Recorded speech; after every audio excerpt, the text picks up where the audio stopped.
Assalamualaikum warahmatullahi wabarakatuh. Sari bata malabir kungaseng.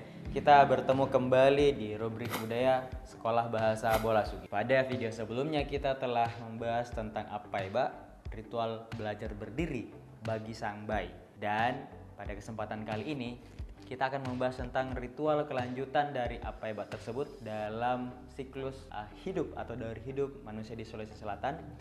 Dan kali ini dilakukan beberapa bulan setelah ritual apaiba tersebut. Ritual ini disebut apalingkah. Palingkah secara harfiah berarti menjalankan atau melangkahkan. Dan ritual ini memang secara teknis berhubungan dengan fase belajar berjalan untuk sang bayi tadi. Ketika sang bayi sudah bisa berdiri tanpa bantuan orang lain, fase selanjutnya adalah belajar melangkah atau berjalan. Dan ini biasanya dilaksanakan pada saat anak sudah sampai usia di mana idealnya ia sudah mulai bisa berjalan. Namun ketika sampai pada usia tersebut masih juga belum bisa berjalan secara ketika dilihat umur yang normal, karena mungkin ada banyak faktor, maka ritual ini biasanya dilakukan. Kalaupun anak sudah bisa mulai berjalan, maka ritual ini sifatnya secara simbolis saja.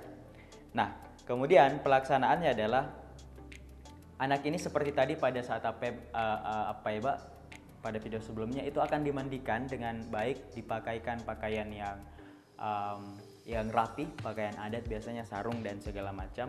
Kemudian kedua kaki sang anak ini itu dijulurkan pada saat ia duduk bersandar pada tangga. Kemudian lutut sang bayi lalu digoyang-goyangkan oleh biasanya neneknya. Nah, setelah itu lalu kemudian sang bayi dibimbing untuk belajar melangkah. Nah, untuk belajar melangkah ini juga disimbolisasikan sebagai awal sang anak itu menginjakkan kaki di tanah sehingga mengenal dunia yang baru, tidak cuma di dalam rumah tapi kemudian mulai melangkah ke tanah.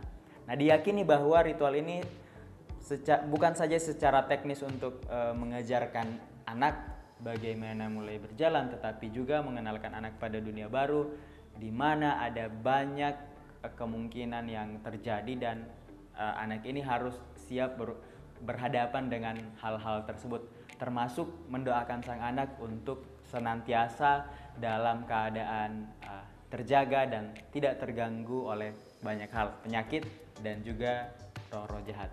Nah, ritual ini sama dengan apaiba yang sebelumnya juga sudah sangat jarang dijumpai. Jika teman-teman memiliki informasi tentang keberlangsungan ritual ini, silakan memberikan komentar. Juga bagi teman-teman dari luar Makassar atau luar Sulawesi Selatan yang punya tradisi atau ritual serupa, silakan berbagi. Terima kasih sudah menyaksikan rubrik budaya pada kesempatan kali ini. Sampai jumpa di rubrik budaya selanjutnya. Kursumanga, salamaki, assalamualaikum warahmatullahi wabarakatuh.